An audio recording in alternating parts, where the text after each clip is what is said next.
그 사이코패스라는 용어가 우리 흔히 사용하죠. 근데 이게 1800년대 초반에 필립 히넬이라는 사람이 처음 얘기했습니다. 인간 중엔 정말 인간이 저지르지 않을 이상한 행동을 하고도 전혀 죄책감을 느끼지 않은 그런 사람이 있어. 이 사람이 미쳤거나 무슨 약에 취해서 그런 게 아니라 맨정신에 저래. 저 뭐지? 라고 생각을 우리가 보게 된 거죠.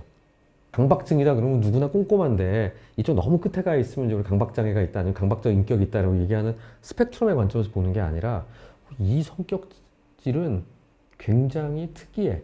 그래서 세상에 있다 없다의 존재인 것 같아, 이건. 그러니까 나에게 사이코패스가 1% 있어, 5% 있어, 20% 이게 아니라 강박은 그럴 수 있잖아요.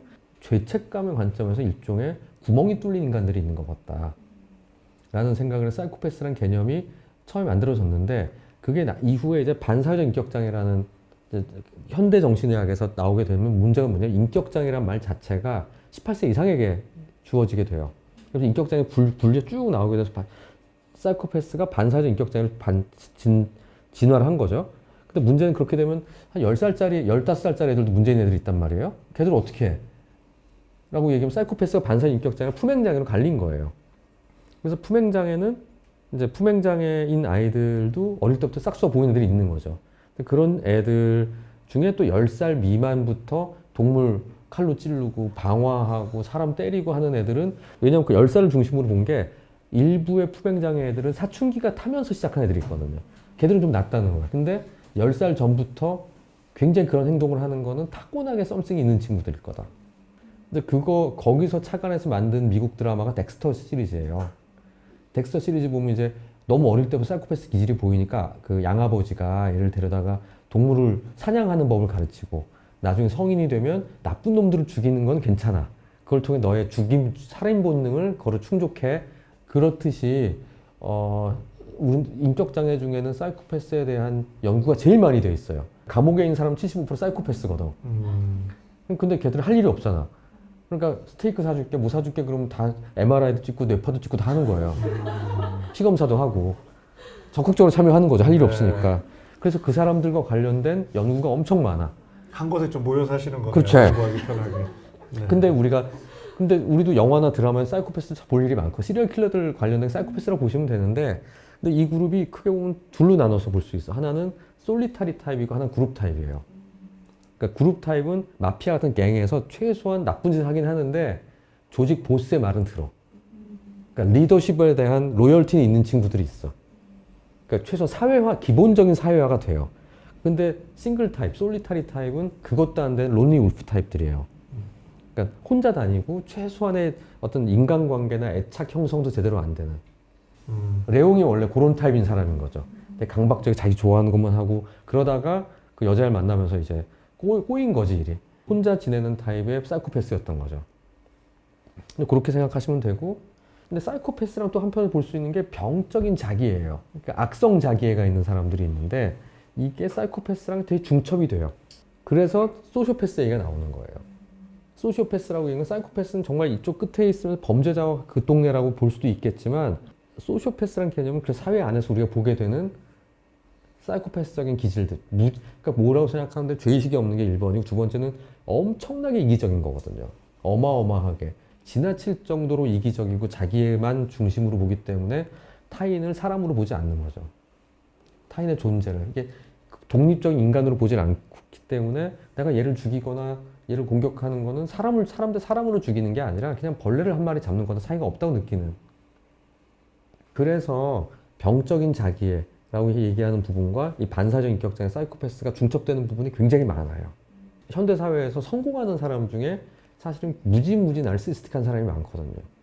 다른 사람을 이용하기만 하고, 조작하고, 괴롭히고, 그 사람이 나를 비판하면 완전 때려 죽이고, 그 다음에 모든 사람이 나를 중심으로 움직여야 되고, 보통 같으면 좀 미안해해야 되고요, 우리가.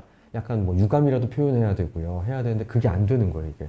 근데 그게 뭐냐면요. 또 공감 능력이 완전 결핍되어 있냐, 그게 아니라 공감의 필요성을 느끼지 않는다라고 보는 거죠. 왜냐면 공감할 존재가 아니라고 보니까. 지나치게 소중하신 분들이기 때문에. 근데 저렇게 있는 무수리들을 이렇게 잘 챙겨주고 공감하고, 너도 힘들겠다 이런 생각 할 이유가 없는 거죠. 거기 에너지 내가 왜 써? 라는 생각이 들기 때문에 안 하는 거지. 아예 공감 자체 능력이 타고나게 없는 경우는 되게 드물다. 그럼 자폐증 같은 거니까. 그런 게 일반의 사이코패스의 학술적인 부분이라면 우리 임대원 선생님께서 만나봤던 소시오패스?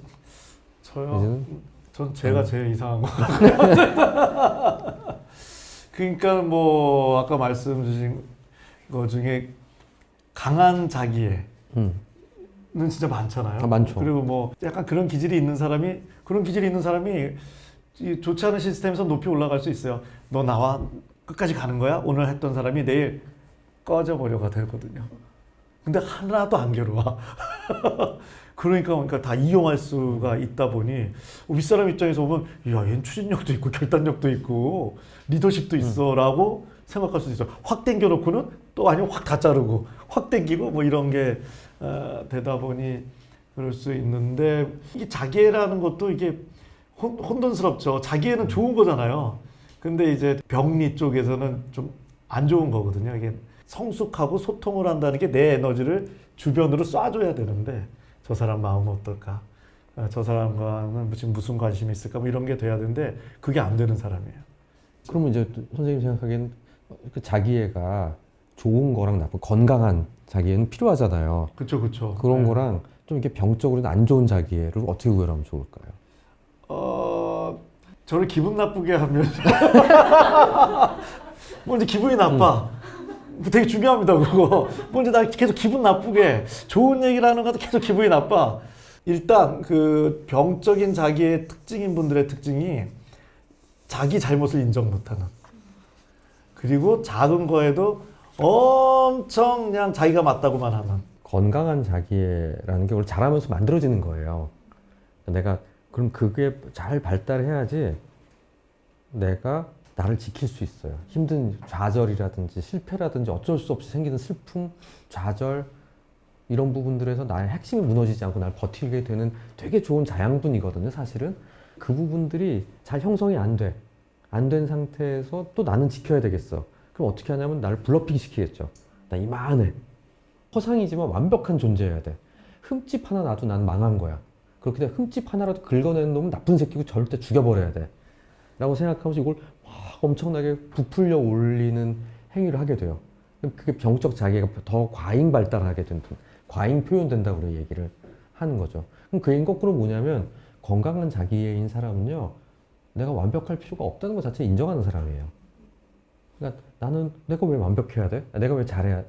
그러니까 나는 조금 흠결이 있는 현실적인 차선들이 차곡차곡 쌓인 게 우리의 인생이라는 걸 받아들이는 그렇다고 해서 내가 못난 사람인 것도 아니고 내가 못 살고 있는 것도 내 인생이 망한 것도 아니라는 거를 인정하는 거 그게 나를 보호하고 내 삶에 대해서 만족할 수 있는 힘들을 해나가는 거 이게 건강한 자기애가 잘 작동되고 있는 사람들이고요.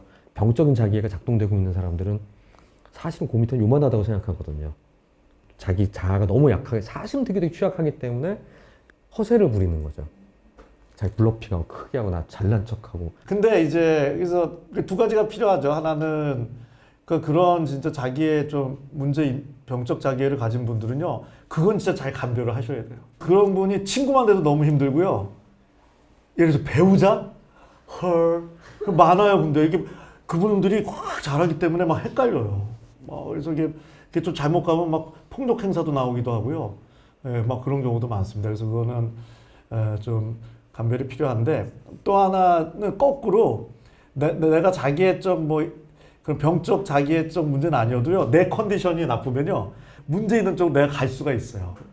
요즘 내가 좀 많이 까칠해지고 더 화가 나고 이런 게 예를 들어서 그 번아웃이라는 거 들어보셨지만 내 마음이 지치면 이 공감 에너지 이런 게 떨어지면서 좀 그런 것들이 내가 떨어지는 부분이 있거든요. 그래서 근데 우리들도 너무 열심히만 살고 잘 놀지 않아서 지치게 되면은 순간 그런 좀 사이코패스까지는 아니지만 그런 마음 상태가 일순간 올 수가 있거든요. 맞아요. 예, 그래서 거꾸로 엄청 따뜻한 분인데 어느 날 그냥 심한 언행이 나와갖고 그냥 막 저한테 놀라서 찾아오시는 경우도 있거든요. 그래서 그러니까 내가 따뜻할수록 거꾸로 내가 순간 사이코패스가 1초 정도 올 가능성이 높으신 분이에요. 이게 공감 능력이 좋다는 건요. 에너지가 잘 나가요. 그래서 더 아껴 쓰고 소중한 데 쓰고 잘 충전해 주는 게 필요하죠. 지금 윤 선생님이 얘기했듯이 되게 지치고 피곤하거나 내가 수세에 몰린 상황이거나 그럴 때는 나도 모르게 그런 강한 반응을 보이게 될 때도 있습니다. 그러니까 저도 어떨 때는 이렇게 되게 굉장히 피곤할 때 갑자기 자존심이 확 긁힐 때가 있어요. 내가 기분 좋고 여유 있을 때는 괜찮은데 내가 무시당한다는 느낌을 받는다든지 그러니까. 뭐 그럴 때 갑자기 확 돌아버릴 때가 있는 거예요. 근데 돌이켜보면 그때 대부분 내가 되게 피곤할 때야. 아니면 너무 몰려있을 때예요. 근데 그게 그렇다고 내가 자기애적 인격장애 환자다 그게 아니라 그런 부분들이 올 때가 있다는 거. 그럼 그게 다만 얘기한 그건 내가 피곤하구나라고 느껴야지 나는 인간 쓰레기야라고 생각하지 말자고요. 그러니까는 그럴 때는 사람 만날 걸 좀 줄이고 그치, 그치. 충전을 해야 돼요. 그 사이코패스에 좀 더 공부를 하고 싶다. 그럼 당신 옆에 소시오패스라는 책입니다. 뭐 다른 설명 필요 없고요. 그냥 제목만으로도 딱 눈이 가시죠. 그래서 이런 류의 책들이 굉장히 많은데요. 우리 이웃집 넥스트 도어에 있는 소시오패스, 그러니까 일상에서 볼 수 있는 소시오패스의 특징에 대한 책이기 때문에 한번 좀 제대로 공부를 해보고 봐서 예방 차원에서 보고 싶다라고 한다면 한번 보셔도 좋을 것 같다는 생각이 들어서 여러분들한테 한번 뭐 권해드렸고요. 네. 저는 이제 소시오패스의 마음을 음악으로 경험하고 싶다 하시면 내한했던 그룹이죠. U2 노래 중에 제가 개인적으로 좋아하는 노래인데 엑싯이라는 노래가 있습니다. 탈출곡. 그게 뭐냐면 그 연쇄 살인범을 실제 글을 갖고 이렇게 소설로 만들었나 뭐 그런 거를 그 보노 그 U2의 보컬이 보고 그 사이코패스의 마음이 돼서 가사를 썼어요. 그걸 보면 나도 최선을 다했지만 나는 뭐 버림받았어. 뭐 나도 한때는 뭐 사랑을 느끼고 회복될 때가 있어서 뭐 이런 정확진 않지만 제가 해석한 거에서 그런 가사인데요. 네, 한번 들어보시죠. 근데 저는 왜 이 U2 노래 중에 이게 제일 좋은 걸까요? 좋은 것도 많은데? 나 입원해야 되는 거 아니야? 혹시 이 음악 듣고 저처럼 마음에 든다 하시는 분들은 네, 같이 진료 보러 가는 거 참고로 잘 안 났습니다.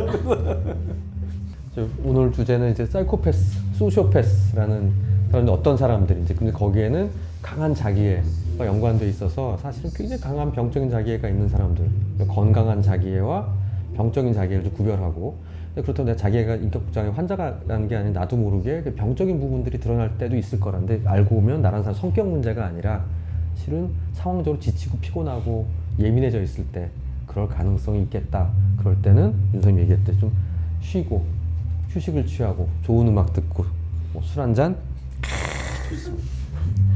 하는 거 나쁘지 않다는 거. 밤에 늦은 시간 이렇게 음악 들으시고 또 이렇게 술 한 잔 하시면서 심야치유 책방 여러분들과 함께 하셨으면 좋겠고요. 이렇게까지 잘 들으셨으면 구독과 좋아요. 사랑합니다. 예, 감사합니다. 네, 감사합니다.